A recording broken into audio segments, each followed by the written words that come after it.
इस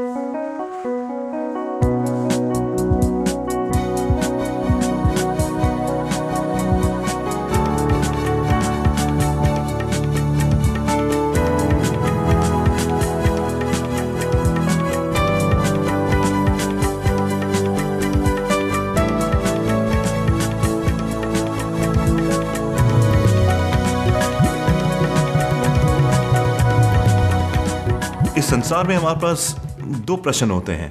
अगर दो प्रश्न के उत्तर हम सही हम दे देते हैं तो आपको लगना चाहिए कि हमारी लाइफ बिल्कुल अपसेट हो गई है। अगर उन दो प्रश्नों के उत्तर नहीं मिलते हमें तो हम अनश्योर होते हैं अपने बारे में, अपने जीवन के बारे में, या मिड लाइफ क्राइसिस हो जाता है उनके जीवन में। वो सोचते हैं कि मैं कर रहा हूँ तो मैं क्यों कर रहा हूँ, जो मैं कर रहा हूँ उससे क्या फ़ायदा हो रहा है। शादीशुदा जो लोग होते हैं वो अपने फैमिली के लिए कमाते हैं, बच्चों के लिए कमाते हैं, फिर कभी कभी उनको रिस्पॉन्स नहीं मिलता अपनी फैमिली से, या कभी कभी एक बोरिंग सा लाइफ हो जाता है। तो सोचते हैं मैं जो कर रहा हूँ मैं क्यों कर रहा हूँ, किस लिए कर रहा हूँ, राइट। या किसी के लिए कर रहे होते हैं, अब वो जिसके लिए कर रहे होते हैं वो नहीं होता, या कुछ हो जाता है, बोलता कि अब मैं क्यों करूँ। तो ये जो पर्पस ऑफ लाइफ है, मुझे क्या करना चाहिए या मेरा क्या पर्पस है, ये बहुत ही इंपॉर्टेंट क्वेश्चन है कि मेरा मकसद क्या है, मैं यहाँ पर पैदा हुआ हूँ, मेरा पैदा होने का मतलब क्या हुआ, वाई वॉज आई बॉर्न, और what is my purpose in life. जब मैं सोचता हूँ कि मेरा पर्पस क्या होना चाहिए, उससे पहले एक और क्वेश्चन आता है कि मैं कौन हूँ, हु एम आई। ज़्यादातर लोग अपने आप को अपने पेशे से आइडेंटिफाई करते हैं। I am doctor so and so, I am a teacher so and so. अगर हम इंटीरियर इंडिया में जाएं, पेशे के बारे में नहीं पूछेंगे, अपने जात के बारे में पूछेंगे, आप कौन सी जात को बिलोंग करते हैं, आप ठाकुर हैं कि कौन है, कि आप जाट हो या क्या हो। तो फिर कुछ लोग ऐसा करते हैं। लेकिन ये जो ये दो चीज़ें बहुत ही इंपॉर्टेंट है हम सबको समझने के लिए कि हम कौन है और हमारा पर्पस क्या है। इसके बाद ही बाकी सवाल के उत्तर आते हैं। तो अगर ये दो चीज़ अगर क्लियर नहीं है तो लाइफ में कुछ भी क्लियर नहीं होता है। फिर हम वही करते हैं जो लोग कर रहे हैं, या ये लोग हमसे कहने के लिए कर रहे हैं इसलिए हम कर रहे हैं। किसी से मैंने पूछा अपने यूथ ग्रुप में कि आप MBA क्यों करना चाहते हैं, पेट आंसर पापा ने बोला था। क्या पर्पस है, क्यों करना चाहते हैं, बिकॉज भरोसा है डैडी पे, डैडी ने बोला ये अच्छा है कर लो, कर रहे हैं। लेकिन आप कौन हो, आप कौन हो, आप हो कौन। कभी कभी जब हम बिस्तर में लेटते हैं, हम आंखें खोलते हैं, सोचते हैं मैं कौन हूँ, मैं हूँ कौन। लेकिन बहुत लोगों के पास उतना टाइम नहीं मिलता, इतना काम में इतना बिजी होते हैं, एक बार आंखें बंद तो बिल्कुल सवेरे ही खुलेंगी, और सवेरे उठते ही बिजी तो सोचने का टाइम ही नहीं मिलता। लाइफ इतनी बिजी हो जाती है कमाने में, पैसा कमाने में, फिर बच्चों को पालने में, या और काम करने में, कि टाइम मिलता ही नहीं है। तो ये सवाल आता ही नहीं है। सवाल नहीं आता तो उसका उत्तर भी नहीं आता है। और कब टाइम मिलता है हमें, टाइम मिलता है जब बच्चों की शादी हो जाती है, जब हम लोग बिल्कुल बुढ़े हो चुके होते हैं, अब कुछ काम नहीं होता हमारे पास, अब सोचते हैं हाँ मैं कौन हूँ। लेकिन by then it's too late. अगर मुझे पता होता मैं कौन हूँ या मेरा पर्पस क्या है तो मैं उसकी तरफ बढ़ तो सकता था। अब रिटायरमेंट के बाद मैं क्या बढ़ूँगा, इट्स ऑल ओवर, राइट। तो इट्स इम्पॉर्टेंट टू अंडरस्टैंड कि मैं कौन हूँ। और यहाँ पर पॉल फर्स्ट वर्स में बहुत ही अच्छा बताता है कि उसको इन दो चीज़ों का बिल्कुल श्योरिटी थी कि वो कौन है। वो कहता है Paul a bond servant of Jesus Christ, a bond servant of Jesus Christ. Paul का जीवन देखेंगे तो पॉल बहुत कुछ था। पॉल एक फ़ारिसी था, मतलब एक रिलीजियस लीडर था, स्कॉलर था, एक टेंट मेकर था। टेंट मेकर का बिज़नेस काफ़ी अच्छा हुआ करता था उस टाइम, जैसे आजकल बिल्डर्स का होता है, उस टाइम टेंट मेकर्स का था। और पॉल ऐसा भी कह सकता था this is Paul the tent maker, या कह सकता था कि आई एम डॉक्टर पॉल और आई एम रेवरेंड पॉल। लेकिन नहीं, उसको जो सबसे इम्पॉर्टेंट चीज़ थी उसके लिए उस तरीके से आइडेंटिफाई करने का सोचा कि I am a bond servant of Jesus Christ. और उसके बाद जो सेकंड स्टेटमेंट है call to be an apostle, उसको पता है कि वो एक अपोस्टल है। और ये बहुत ही इंपॉर्टेंट बात है, क्योंकि अपोस्टल तो खैर आजकल अपोस्टल नहीं होते, क्योंकि अपोस्टल क्वालिफिकेशन होना चाहिए कि उसको पर्सनली कमीशन किया गया हो यीशु मसीह ने, पर्सनली, और उसने यीशु मसीह को देखा। तो आजकल तो किसी ने यीशु मसीह को नहीं देखा तो आजकल अपोस्टल नहीं हो सकते। हाँ, डिसाइपल ज़रूर होते हैं। पॉल बाद में बताएगा इस बुक के अंदर कि किस तरीके से उसने यीशु मसीह को देखा था और यीशु मसीह ने कैसे उसको बताया। He was qualified to be an apostle and he said कि आई एम एन अपोस्टल, मैं एक अपोस्टल हूँ। अगर कोई टॉप नॉच आदमी आ जाए, अगर बिल गेट्स आए हमारे बीच में कुछ बात करने के लिए, उनकी बात का जो कंटेंट है वो तो है ही, लेकिन उनके चाल चलन से भी हम बहुत कुछ सीख लेंगे। वो जैसे आते हैं, जैसे अपने आप को इंट्रोड्यूस करते हैं, या जैसे वो कपड़े पहनते हैं, उससे भी हम काफ़ी कुछ हम सीख लेंगे। तो जैसे ही पॉल का ये नहीं था कि वो सबको बताए कि आप सब स्लेव हो, लेकिन इतना बड़ा आदमी अगर अपने बारे में ऐसा कह रहा है तो उससे हम सीख सकते हैं, और ये बहुत ज़रूरी है। पॉल कह सकता था कि रोम, आप लोग जानते नहीं हो कि चर्च कहाँ से इस्टेब्लिश हुआ था। चर्च हुआ था जेरूसलम से इस्टेब्लिश हुआ था, और जेरूसलम में 12 चेले थे, और ओल्ड टेस्टामेंट में ये 12 ट्राइब्स थी। तो ये परमेश्वर का प्लान है, आगे चल के भी हमारे जो 12 डिसाइपल्स हैं, हमारा बहुत ही बड़ा रोल होने वाला है, और उनमें से एक मैं हूँ। तो मेरी बात बहुत इंपॉर्टेंट है, सुननी पड़ेगी। कह सकता था, नहीं कहा। बोला कि वो जो सुपर अपॉस्टल्स हैं उनके फ़ोन आते रहते हैं, मैं उनके साथ पास रहता हूँ, कभी पीटर, कभी जॉन, कभी जेम्स, बातचीत होती रहती है। अब ये गुड बडीज़, ये भी नहीं चाहिए, नथिंग, बस क्राइस्ट। अब यीशु मसीह के पीछे चलते हैं, मैं भी उसका दास हूँ। अच्छा, तो पौलुस ने अपने आप को इस तरीके से आइडेंटिफाई किया कि मैं परमेश्वर का दास हूँ। क्या होता है कि जब यीशु मसीह हमारे जीवन में आते हैं तो हमारी आइडेंटिटी चेंज हो जानी चाहिए। Identity, focus, goal, life, everything should change. अगर वो चेंज नहीं होता तो कुछ गड़बड़ है हमारे जीवन में। Because if he is God, अगर वो परमेश्वर है, अगर वो हमारे पास हमारे साथ है, तो ऑब्वियसली सब चेंज हो जाना चाहिए। बाइबल में, ओल्ड टेस्टमेंट में भी, न्यू टेस्टमेंट में भी जो चर्च है या जो लोग हैं उसको वाइफ का दर्जा दिया है। The church is the bride of Christ, bride of Christ. हम लोग यीशु मसीह की दुल्हन है, तो शादी के बाद उसका नाम बदल जाता है। आपकी वाइफ का नाम बदल के आपका नाम हो जाएगा। तो वैसे ही जब विश्वासी लोग जब परमेश्वर के पास आते हैं तो हमारा आइडेंटिटी बदल जाती है। This is a new identity that we have. अब हम लोग परमेश्वर के लोग हैं। इससे पहले माइंड वॉज कन्फ्यूज, पता नहीं मैं किसका था, या कुछ लोग बहुत ही क्लियर होते हैं कि मैं उस स्वामी के पीछे चलता था, या मैं उस धर्म को मानता था। कुछ लोग किसी को नहीं मानते थे, कंफ्यूज, पता नहीं था। लेकिन अब मुझे पता है कि मैं यीशु मसीह के पीछे चलता हूँ। Now I am in Christ. So Paulus का भी ये था कि I am a bond servant of Christ. Because I am a bond servant, क्योंकि मैं बॉन्ड सर्वेंट हूँ, मैं वही करता हूँ जो यीशु मसीह मुझसे कहते हैं। सो आई एम एन अपोस्टल। तो हमारे विश्वासियों का जो आइडेंटिटी है, हम यीशु मसीह के चेले हैं, हम यीशु मसीह के सर्वेंट हैं। और हमारा जो क्या कहते हैं, हमारा जो पर्पस है अपोस्टलशिप का तो नहीं है, लेकिन क्या कमांडमेंट दिया गया हमें? We are soul winners. हमारा काम है लोगों को परमेश्वर से मिलाना, या मैं कहूँगा एक प्रेमी को उसकी प्रेमिका से मिलाना। That's intense. परमेश्वर लोगों से प्रेम करता है, लेकिन परमेश्वर की प्रेमिका वो नहीं जानती है। उसको वो जाके बताना है, भाई आपसे वो प्रेम करते हैं, जानो उसको, ताकि वो परमेश्वर के प्रेम को समझ पाए। ये बात है। एक प्रेमी को प्रेमिका से मिलाने का काम है, जिसको हम इवेंजलिज्म कहते हैं, क्योंकि वो भी परमेश्वर के लोग हैं। ठीक है, तो ये है। तो हमारा जो पर्पस है अक्रॉस द बोर्ड, हमारा जो आइडेंटिटी है अक्रॉस द बोर्ड, यही आइडेंटिटी है कि मैं यीशु मसीह का हूँ, और मेरा जो पर्पस है लोगों को बचाने का पर्पस है। हम सब के ध्यान में हमेशा होना चाहिए, चाहे मैं कोई भी प्रोफेशन में क्यों ना हो, चाहे मैं कोई भी काम क्यों ना करूँ। These are two things that can never leave me. Even being a pastor is a secondary thing to that. Even holding a church office is a secondary thing to that. First thing, I'm a servant of God. Second thing, I'm here to save people. Okay, then he talks about which he promised beforehand through his prophets in the Holy Scripture. So यहाँ पर वो यीशु मसीह का ज़्यादा बताता है। और अगर हम 1 से लेकर 6 के बीच में पढ़ेंगे, रोमन्स चैप्टर 1, 1 से लेकर 6 के बीच में अगर हम पढ़ेंगे तो ये पता चलता है कि पॉल इंट्रोडक्शन में अपने बारे में बहुत ही कम बताता है, लेकिन यीशु मसीह के बारे में बहुत ज़्यादा बताता है। तो जब कोई हमसे हमारे बारे में पूछता है तो सबसे ज़्यादा क्या बताते हैं? अपने बारे में बताते हैं, डींगे मारते हैं कि मैं ये हूँ, मैं ये भी करता हूँ, मैं वो भी करता हूँ, कि मैं बस एक स्टेटमेंट के बाद जिसके पीछे चलता हूँ उसके बारे में बताते हैं। मैं म्यूज़िक टीचर हूँ। जब मैं और म्यूज़िक टीचर्स से मिलता हूँ तो हॉट टॉपिक यही होता है कि अपने स्कूल की बड़ाई करना।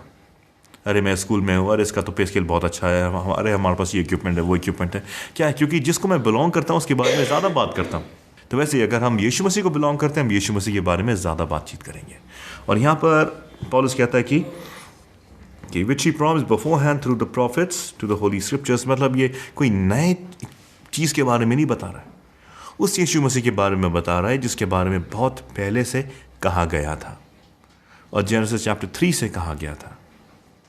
जेनेसिस चैप्टर 3 से बताया गया था कि कोई आएगा जो लोगों को पापों से बचाएगा, राइचियसनेस, जो राइचियसनेस लेके आएगा। Concerning his son who was born of a descendant of David according to the flesh, who was declared the son of God with power by the resurrection from the dead according to the spirit of holiness, Jesus Christ our Lord.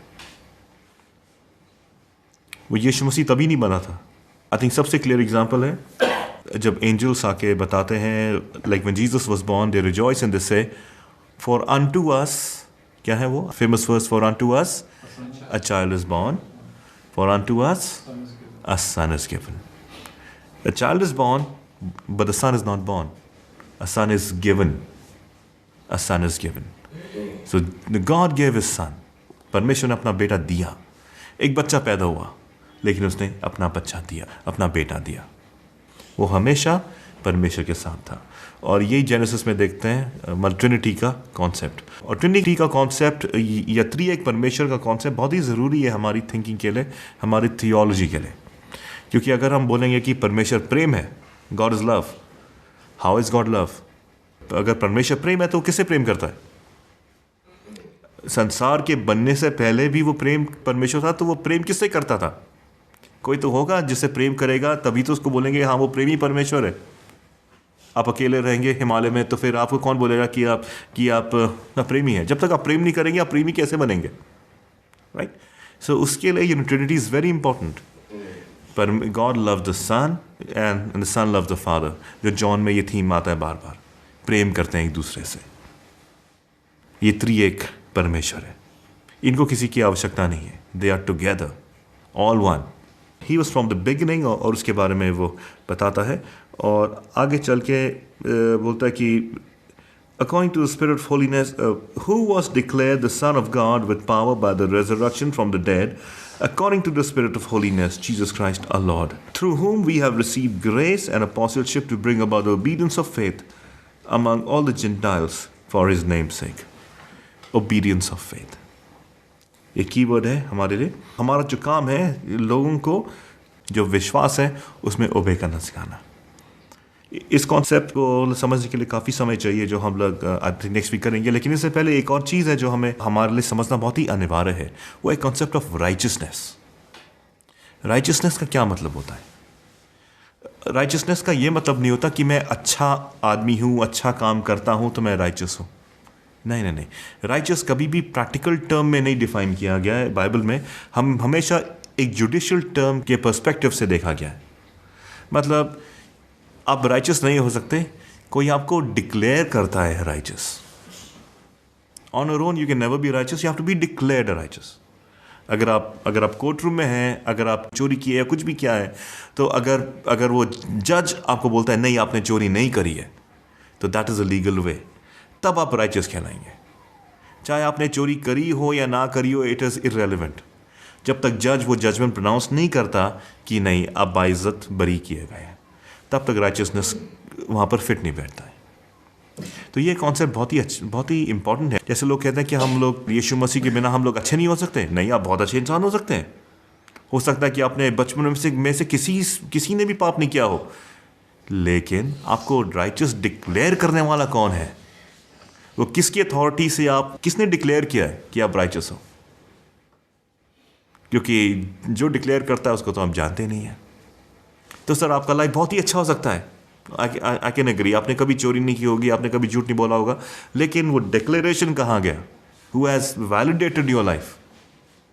That is only God who can do that. So old testament में जो था law, जो था old testament का, इसका ये मतलब नहीं था कि आप जब तक ये काम करोगे आपका जीवन अच्छा रहेगा and you will be good. नहीं, it was a deal that आपने जो काम किया है, पाप किया है, बहुत ही घिनौना पाप किया है, आपको मौत मिलनी चाहिए, सब होना चाहिए, लेकिन परमेश्वर के साथ ये डील है, ये मैं I am giving you this law, मैं ये व्यवस्था तुम्हें दे रहा हूँ, इसको फॉलो करोगे तो मैं तुम्हें राइचस डिक्लेयर कर दूंगा, तुम्हें राइचस डिक्लेयर कर दूंगा। मैं और मेरी वाइफ बाहर गए, बच्चों को बोला है कि घर में बैठो, कुछ मत करो, है डू योर स्टडीज़, और उनने निकाली क्रिकेट बॉल और खेलने लगे, और एक छक्का लगा टीवी के अंदर बॉल घुस गई, तहस नहस हो गया। हम वापस आते हैं, ये क्या हो गया, जो गलत काम किया, बहुत ही गलत काम किया। अब वो उसको हम लोग वापस तो नहीं कर सकते, बॉल टीवी से बॉल निकालेंगे लेकिन टीवी काम तो नहीं करेगा, what is done is done. लेकिन मैं कहता हूँ कि बहुत ही गलत बात करी है, अब इसकी वजह से बात नहीं करेंगे आपसे। हाँ, एक रास्ता है, अपनी स्टडीज़ पूरी करो, do your studies on time, be a good boy, obey, and I will declare you righteous. उसके बाद ठीक हो जाएगा। काम करने से वो टीवी ठीक थोड़ी हो जाएगा। वैसे ही व्यवस्था फॉलो करने से कोई आदमी अच्छा थोड़ी हो जाएगा, इज़ नॉट पॉसिबल। लेकिन ये परमेश्वर की डील है कि अगर आप व्यवस्था फॉलो कर रहे हो तो I know that you love me and that is why you doing that. मुझे पता आप प्रेम कर रहे हो, इसलिए आप कर रहे हो। तो व्यवस्था फॉलो करने से कोई राइचस नहीं होता है। लेकिन व्यवस्था, अगर परमेश्वर देखना कि आपका दिल, आपका दिमाग व्यवस्था में है परमेश्वर को खुश करने के लिए, तो वो आपको डिक्लेयर करता है, हाँ इसका दिमाग इसमें है तो he is righteous, declared righteous. तो दैट इज़ अ डिक्लेरेशन। वैसे न्यू टेस्टमेंट में देखते हैं कि यीशु मसीह ने जो अपना जो आत्म बलिदान दिया हमारे लिए, ओके, सो जो कोई इस पर विश्वास करे, God will declare him righteous. विश्वास के ऊपर राइचसनेस का डिक्लेरेशन होता है। That's why it is so important. इसीलिए ये चीज़ बहुत ही इंपॉर्टेंट है हमारे लिए बात करना, समझना। तो इसमें अच्छे बुरे की बात वहाँ पर नहीं आती। लोग बोलते हैं कि मसीह लोग अच्छे नहीं होते, ये सब होता है, और धर्म के लोग जैसे बुद्धिज़्म है, इतने वो जो मॉन्क्स हैं, बिल्कुल उनका जीवन बिल्कुल साफ़ सुथरा होता है, कुछ नहीं होता।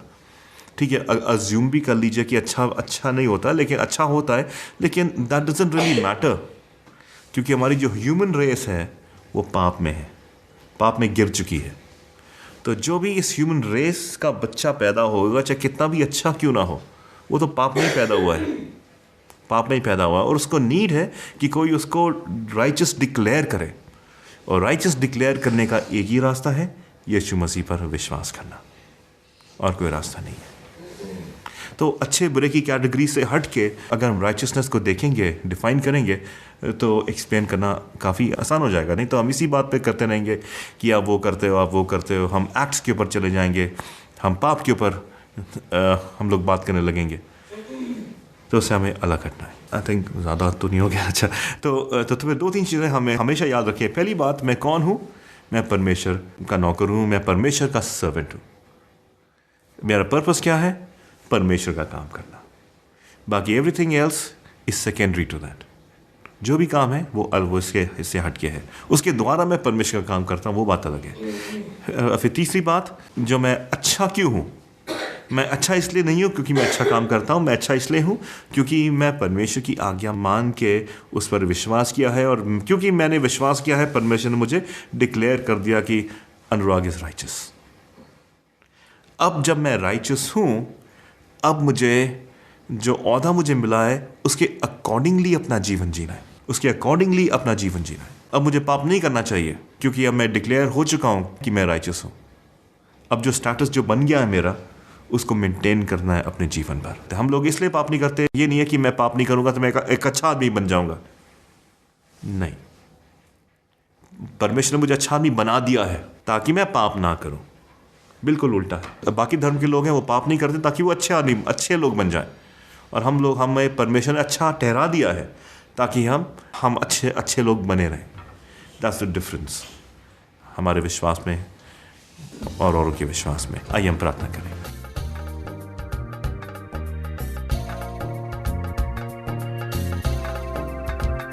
नीले आसमां के पार जाएंगे, मेरा यीशु रहता वहाँ। नीले आसमां के पार जाएंगे, मेरा यीशु रहता वहाँ। हम मिलेंगे बादलों पे, बादलों पर देखेगा सारा जहां।